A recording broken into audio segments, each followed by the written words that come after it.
afternoon. I'm Cameron, or Camo. I run a driving school in New South Wales, and just going to give you a few tips on how to pass a driving test.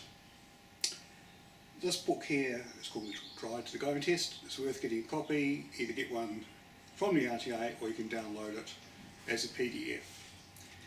I'll go through the important stuff from the book. Under low risk driving, paragraph at the bottom here, it's all about turning your head right and left before you enter an intersection controlled by traffic lights. So in other words, before you go past the first line at the traffic lights, and whether you're the first car or the 100th car, you're turning your head to look right and look left to make sure traffic on your right over here has stopped and over here on the left has stopped. Now if there's no side street or no street on the right or left, you're still turning your head to look in that direction, looking for pedestrians who might be walking out. Next up is checking blind spots. You probably do it already when you're doing a lane change, so I won't talk about that. The important stuff here on this page is all about leaving the curb. You're checking your right blind spot, looking for things like kids on bikes, etc. And when you're returning to the curb, again you're looking for kids on bikes, pedestrians, whatever. But the RTA must see you do a head check or a blind spot check or a shoulder check, whatever you call it, before you leave the curb, before you move the car, and then before you return to the curb for your curbside stop. Also, you've got to do your blind spot checks when you're doing reversing. So before reversing, make sure you're checking 3 mirrors and 2 blind spots, and then you're primarily looking out the back window over your shoulder as you're reversing, with 2 hands on the steering wheel obviously. Before merging, you're doing a blind spot check in the appropriate direction where you're merging. Anytime you make a turn, right or left, you're checking the appropriate blind spot. So if you're making a left turn, you're indicating or blinking, then checking your left blind spot, looking for pedestrians, motorcycles and bicycles that could be in your blind spot, and then you make the turn. When you're going right, you're checking your right blind spot for vehicles that may be overtaking you on the right. It doesn't happen often, but it does happen. Then, when you're leaving a multi-lane roundabout, you know that you must blink left when you're leaving multi-lane roundabouts. You must also check your left blind spot when you're on the right or inside lane. You're checking the left lane to see what the car or cars on the left lane are doing. If you're doing a test on Mount Druitt, blink out of all roundabouts, even the small ones. This page here is about a good gap while you're driving along. The RTA use a 3-second rule. The car or vehicle ahead of you goes past a pole, a shadow, a tree, whatever. You go past it 3 seconds later. That's what they're looking for. Keep at least a 3-second gap. If it's wet, go longer. When you're stopped in traffic, stopped at lights and traffic, the book says 1 to 2 car lengths, which is a little excessive. What the RTA guys and girls are looking for is that you can see the bottom of the car ahead's tyres on the road. If you're any closer, you lose a point. So keep well back when you're stopped in traffic. This page here, it's about approaching left turns as far left as you can. So always make sure you're way left on your left turns.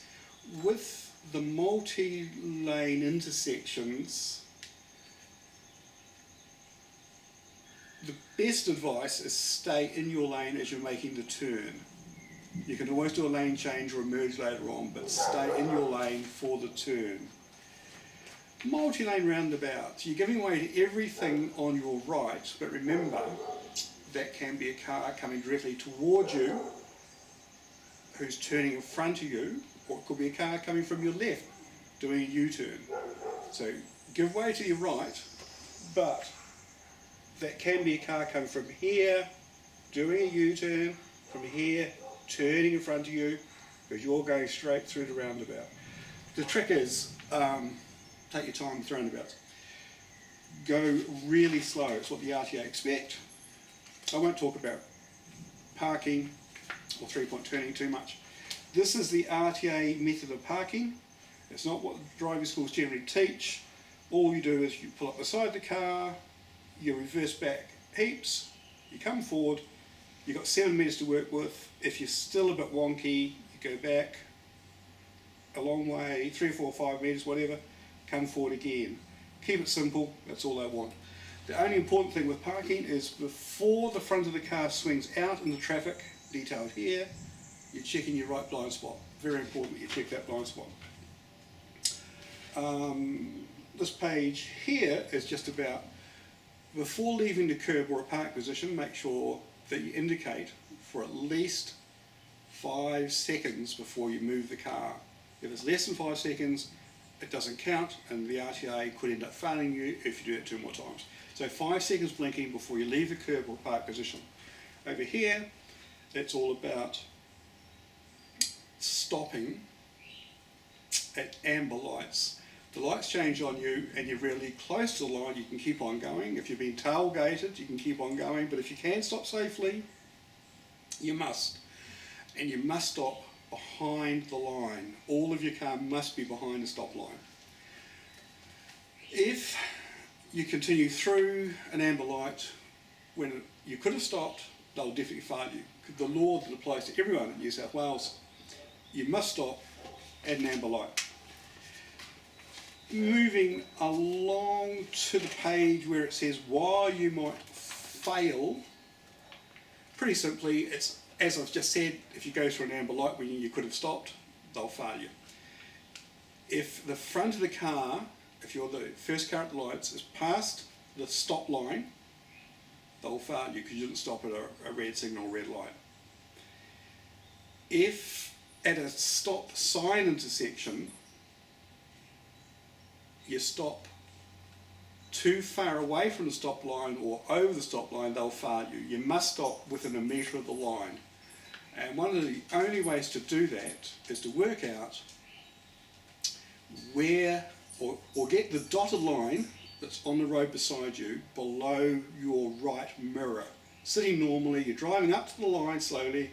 When that dotted line is below your mirror, the front of the car is within a metre of the line. Within 1 metre of the line. Very important.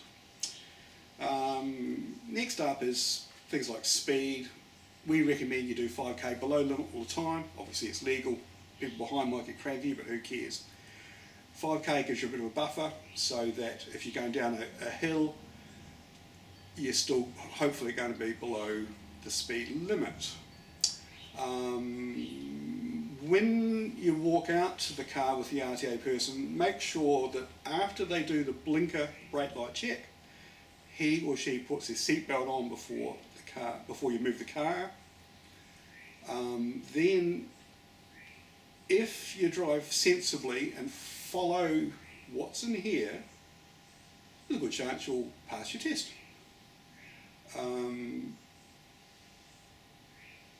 The main points being, again, blind spot check. So every time the blinker's blinking, there's a blind spot to check. Every time. No matter whether it's illogical or stupid to you or to me, you just have to check that blind spot. Every time you go through the traffic lights, turn your head to look right, turn your head to look left, looking for cars running a red light and or pedestrians. The other two major things that people fail for at the moment. In other words, they fail for poor observation. That'll about do it, I think. If you have any questions, you can contact me at Canberra Driving School. The website's easy to find. And good luck. Get the book and read it. And if you don't understand it, find someone who does, and make sure you understand it before you do the test. See ya!